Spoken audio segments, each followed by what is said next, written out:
Today, we're going to break down a really practical, really powerful weekly system for learning English that comes straight from YouTube creator Bob the Canadian. It's a fantastic plan that's all about making real, consistent progress.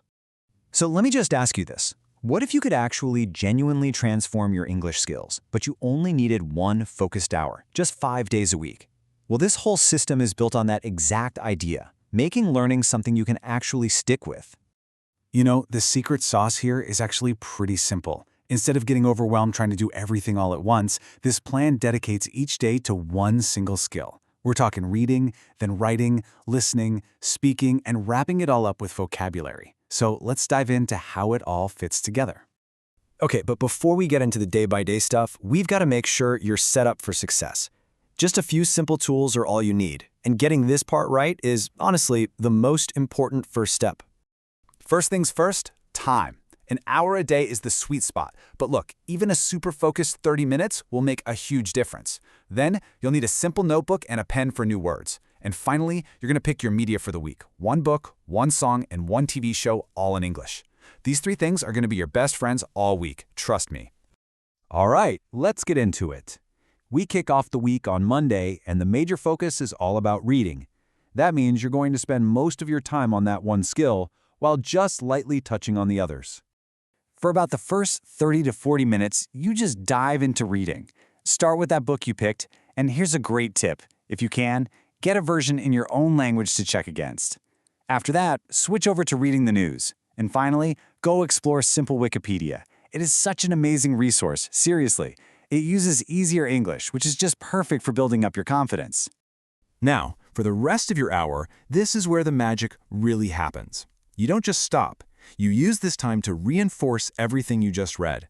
You'll jot down new words in your notebook, you'll practice speaking by reading a little bit out loud, and you'll even practice writing just by copying a few sentences. See how it all connects back to that main reading task? It's brilliant.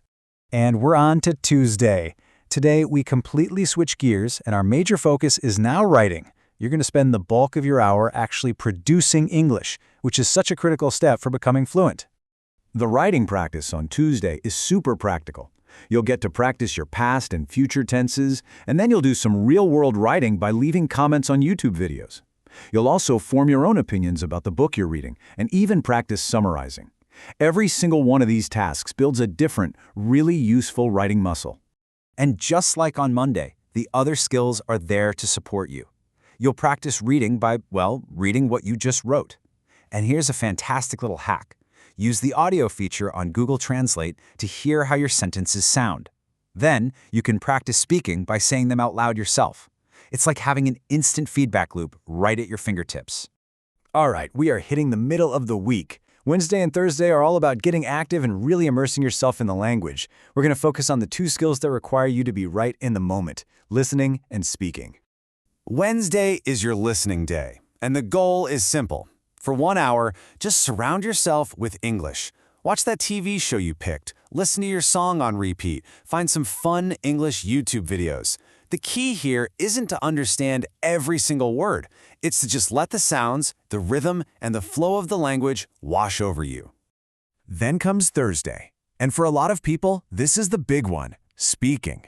It can be the most intimidating part of learning a new language, right?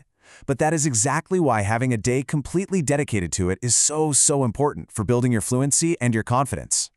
And the great thing is, you've got options. The best-case scenario is to hire a tutor for a live conversation using a service like Preply or italki. But hey, if that's not possible right now, you can still have an amazing practice session all by yourself.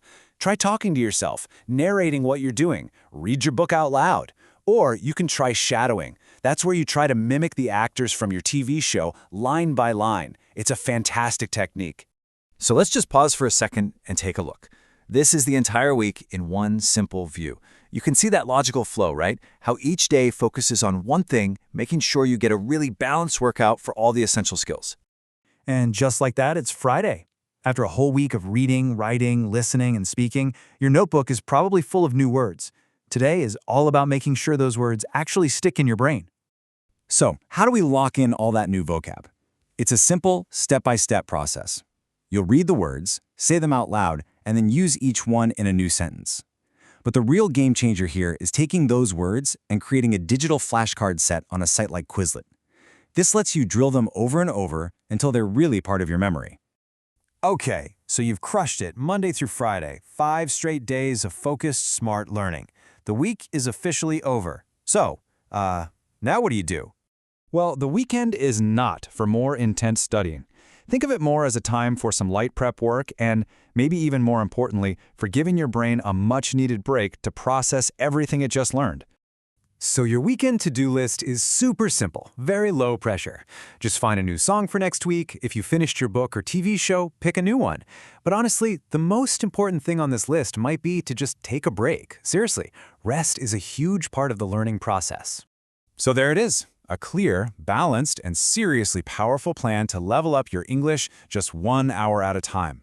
The system gives you the roadmap. All you have to do is start driving. So the only real question left is, which one of these skills are you going to focus on mastering first?